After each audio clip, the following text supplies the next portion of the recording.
Bonjour à toutes et à tous. La lumière du phare éclaire aujourd'hui le plus new-yorkais des Bordelais. Alex Vendée, bonjour. Bonjour. Plein phare sur New York, c'est la ville qui a changé complètement votre vie, vous qui étiez prof de sport. Voilà, exactement. Animateur également de colonies de vacances, directeur de colonies de vacances. Voilà. C'est ce qui m'a fait découvrir d'ailleurs New York la première fois. Comment est né ce coup de foudre pour la Big Apple? Un peu au hasard, disons qu'on est parti en voyage de noces avec ma femme et donc l'idée c'était, on avait découvert avant, quelques années avant, New York. Voilà, c'est votre voyage de noces, voilà, vous étiez tout jeune, tout mignon. On a découvert donc en colo pendant 2 jours et demi New York et c'est vrai que c'était le coup de foudre.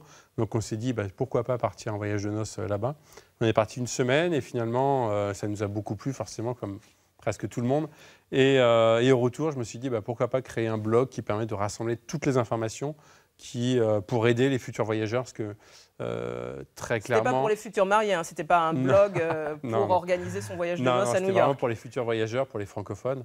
Et donc, ce que je m'étais vraiment pris la tête à chercher, à trouver plein de bons plans un peu partout. J'avais farfouillé vraiment partout sur Internet, sur des guides papier, etc., sur des magazines. Et finalement, je me suis dit pourquoi pas englober tout et puis scinder, créer un blog qui donne toutes les informations. Et donc, j'ai lancé ça un petit peu au hasard, sachant pas du tout si ça allait marcher. Et finalement, de fil en aiguille, ça a plu. Il y a de plus en plus de visiteurs. J'ai commencé à gagner un petit peu d'argent. Et au bout de quelques années, j'ai gagné plus que mon salaire de prof. Ouais. Donc forcément... Vous n'avez pas hésité longtemps du coup à lâcher l'éducation nationale? J'ai attendu un petit peu et puis un jour, je me rappellerai toujours, à la Toussaint 2012, je suis revenu de New York et j'ai vu mes élèves et je me suis dit non, c'est terminé. J'ai plus envie. Qu'est-ce qu'ils ont fait comme tête? Non, mais disons, c'est vrai que j'avais vraiment envie de changer de vie. Parce que c'est vrai qu'être entrepreneur, être blogueur, notamment entrepreneur, c'est excitant, on fait ce qu'on aime et on fait ce qu'on veut, quand on veut. Et c'est vrai que pour le coup, même si j'adorais mon métier de prof, c'est une autre vie et je ne regrette pas du tout. Donc au début, ça a commencé par un blog, c'est un journal finalement, dans lequel vous donniez des bons plans à New York. Et voilà, des bons plans, donc surtout que ce soit sur les logements, les restaurants, les sorties, vraiment les magasins, le shopping, etc. Je donnais vraiment des bons plans, même pour quand on part avec un enfant, quand on part en amoureux. J'ai essayé de penser vraiment à tout le monde et c'est ce qui a plu, je pense. Au fil du temps, j'ai réussi à penser à tout le monde et tout le monde s'y retrouvait et trouvait finalement des réponses à leurs questions. Et vous vous adressez autant aux Bordelais qu'aux autres habitants de la Nouvelle-Aquitaine? Voilà, Nouvelle-Aquitaine, voire plus loin encore. Elle est tellement grande cette région que c'est difficile de trouver aussi des bons plans. Voilà, c'est en français, donc c'est surtout à tous les francophones. Donc c'est même France, Belgique, Suisse et Québec. Et c'est vrai que notamment, c'est surtout à Nouvelle-Aquitaine qu'on me suit, encore plus que dans les autres régions. Et avec des bons plans, donc à Bordeaux, pour savoir où bien échanger son argent pour aller à New York. Voilà, ça se passe dans les deux sens, c'est pas qu'à New York. J'essaye d'aider au maximum les gens et je sais que notamment pour le taux de change, pour le change plutôt quand on veut des dollars, on essaie d'en prendre chez soi et notamment ici à Bordeaux. C'est vrai que j'ai essayé de trouver un bureau de change qui veuille me faire un petit prix pour les gens qui viennent de ma part sur le blog. Plein phare sur New York, sur cette Big Apple, vous qui représentez finalement le Big Raisin. Vous y allez combien de fois dans l'année? J'y vais 3-4 fois par an environ. Donc, ça dépend des années, ça dépend de ce que je fais, mais environ 3. L'année dernière c'était 4 fois, cette année c'est 3 fois, l'année prochaine je ne sais pas. Non, on est en 2018. Ça y est, nous y sommes. On y sommes. Donc, cette année, je ne sais pas exactement encore, mais voilà, j'essaie de ne pas trop réfléchir, moi d'avancer à fond, et puis de voir. Je ne planifie pas toute ma vie, et c'est ça qui est bien, justement. Et là, on découvre la ville de New York à toutes les saisons. On a vu le printemps, l'automne, l'hiver. Ouais. Il y a, vous, une saison en particulier qui vous plaît dans cette ville? Très franchement, les 4 saisons sont magnifiques. Et après... le plus sympa, c'est quand même le printemps avec les fleurs, où on peut se balader en t-shirt, c'est quand même plus agréable. Maintenant, l'hiver, comme on voit ici avec la neige, c'est magnifique. Et il faut être bien couvert. Oui. Mais c'est vrai que si on est bien couvert, c'est voir Central Park comme ici sous la neige, c'est fabuleux, quoi. Vous y restez combien de temps à chaque fois chaque Entre voyage?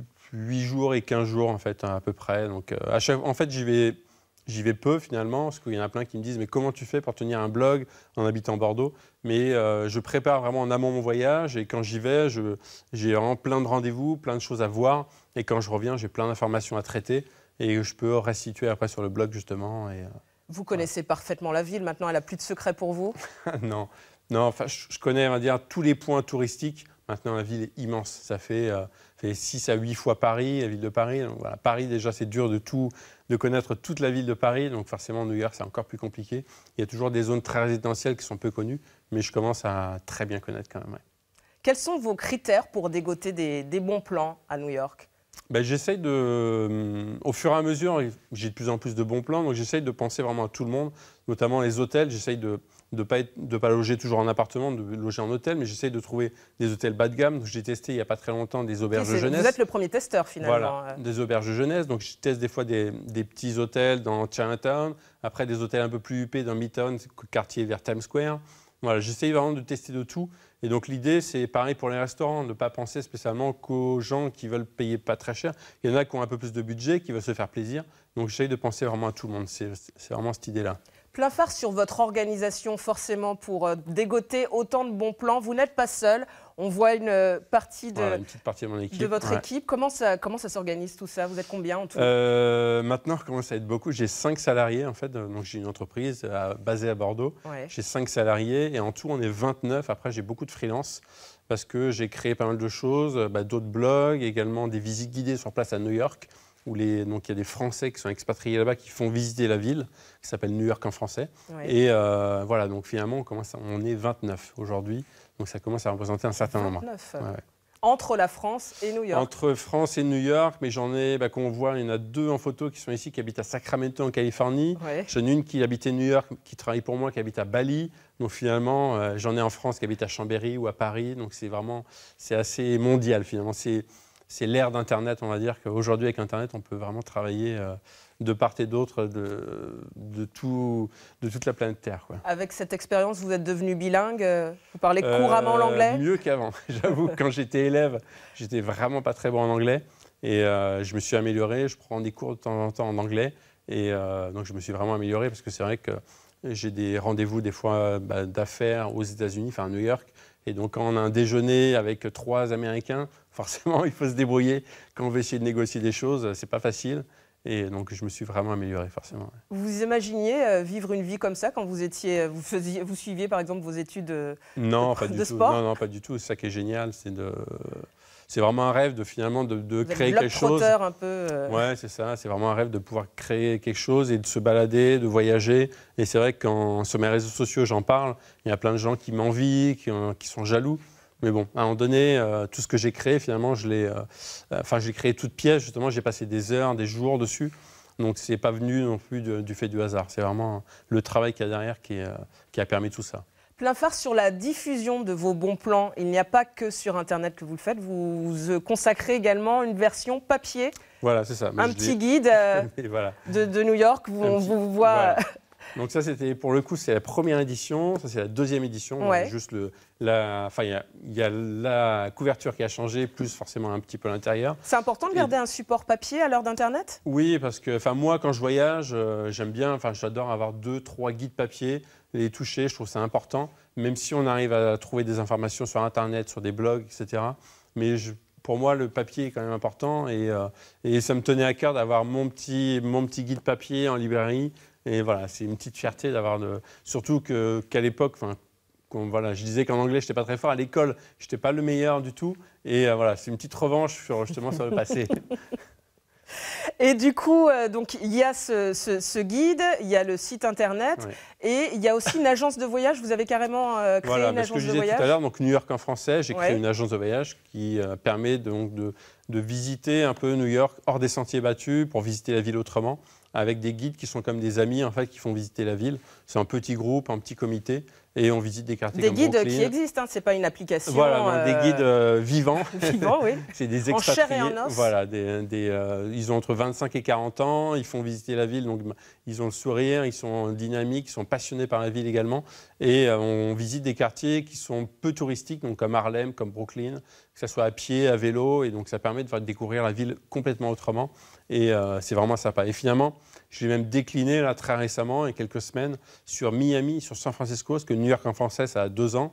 Et donc j'ai créé San Francisco en français et Miami en français il y a quelques semaines. Plein phare justement sur ces nouvelles destinations. Voilà, là, vous êtes devant San Francisco, vous attaquez c'était au mois de novembre, j'étais justement. L'Ouest américain. Je m'attaque aussi donc, à San Francisco. C'est une ville qui est fabuleuse, je ne sais pas si vous avez déjà été, mais c'est vrai que c'est fabuleux, San Francisco.